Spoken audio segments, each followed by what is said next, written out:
नमस्कार।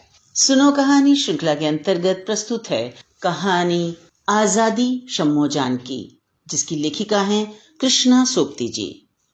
तिरंगों की छाया में शुभ्र वसना नगरी मुस्कुरा उठी। दीपमालाओं से अंधेरे खामोश आंगनों की सीमाएं भी जगमगा उठी। आज आजादी का त्योहार था। कोटि कोटि जन उल्लास में झूमते हुए राजमार्ग पर बिखर गए। घर बाहर सजे, बाजार सजे और सज गई रूप की वे दुकानें जहां रूप रोज रोज इस्तेमाल होकर बासी और श्रीहीन हो जाता है। शम्मो बीबी ने अपनी रूखी सी कलाई पर पड़ी पीतल और कांच की चूड़ियों को झनकार कर किसी टूटे हुए अलसाए भाव से अंगड़ाई ली।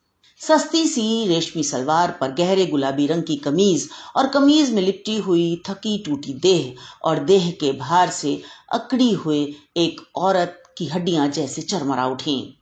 दरवाजे पर लगी रंग बिरंगी मोतियों की झालर कोठों पर से आती हुई फीकी हवा से जरा हिलकर मौन हो गई।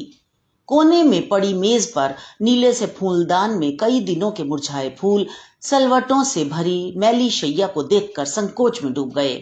मगर शम्मो बीबी के लिए यह सब कुछ नया नहीं। संकोच में डूबे हुए फूलों पर उसकी नजर नहीं जाती। उनसे कहीं अधिक वह स्वयं उस गर्त में डूबी है जहां संकोच अर्थहीन हो जाता है। सालों पुराने इस पानदान में से पान लगाकर चबाते चबाते उसे यह सोचने की जरूरत नहीं पड़ती कि पान का रस चूस लेने पर पीकदान में थूकने की आदत क्यों बेमतलब नहीं। और आज शम्मो बीबी जानती है कि आजादी का दिन है। जिन कोठों पर बैठकर वह राहगीरों को निमंत्रण दिया करती है, उन्हीं पर आज तिरंगी झंडियां लगाई जाएंगी। भूरे भूरे, उसने आवाज लगाई। शम्मो जान की सीढ़ियों पर बैठा भूरा किसी नौजवान छोकरे को हाथ के इशारे से शम्मो के शरीर का नाप बतलाते हुए ऊपर आ पहुंचा और बोला, हाँ हाँ भाई जी, आज झंडियां लोगी ना? रोशनी भी करनी है भूरे? जरूर भाई।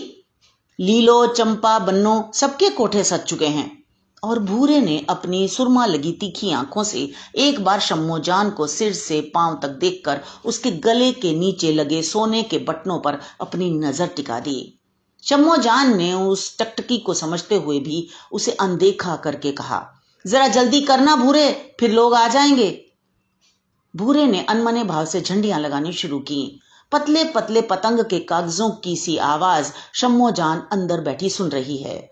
उसके पोले पड़े दांत सुपारी चबाते जा रहे हैं। सामने वाले कमरे से मुन्नी जान निकल आई और बोली, कहो बहन, क्या हो रहा है? आज तो पूरा बाजार सजा है।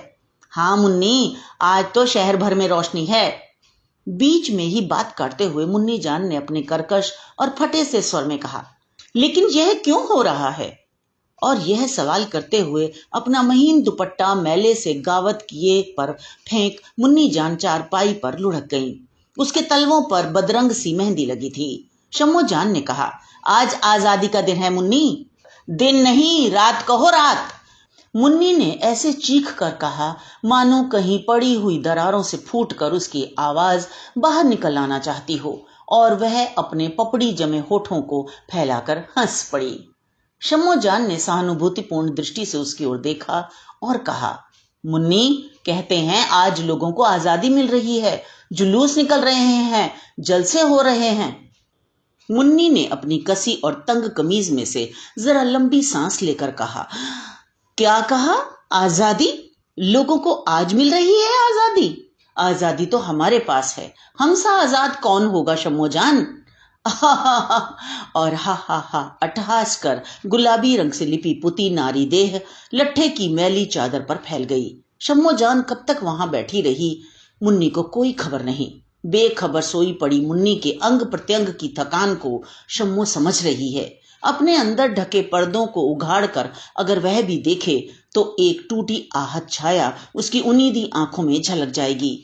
सालों बीते जब शम्मी जान लाज शर्म छोड़कर पहली बार इन दीवारों के अंदर बैठकर मुस्कुरा दी थी कि अब वह आजाद है। जिस आजादी को अभी अभी मुन्नी ने अपनी बेसुरी आवाज में याद किया था, वह आज कितनी विकृत और कितनी कुरूप हो चुकी है, यह आज उसे भूला नहीं। रात काफी हो चुकी, बाहर रोशनी अधिक है पर बाजार मंदा है। ग्राहक बड़ी बड़ी इमारतों पर लगी रोशनी देखने में व्यस्त हैं। कितनी ही बाइयां तिरंगों से सजे अपने कोठों पर खड़ी खड़ी उन बाहों की प्रतीक्षा कर रही हैं जो अधिक नहीं तो आज की रात तो उन्हें बांध सकें। वे जानती हैं कि यह रोज रोज का टूटना, जुड़ना और छूटना बरसों से बस एक ही काम। अगर किसी दिन उस पर विराम आ गया तो शिथिल हो गए हाथों पैरों में धीमे धीमे बहता रक्त एक बारगी जम जाएगा।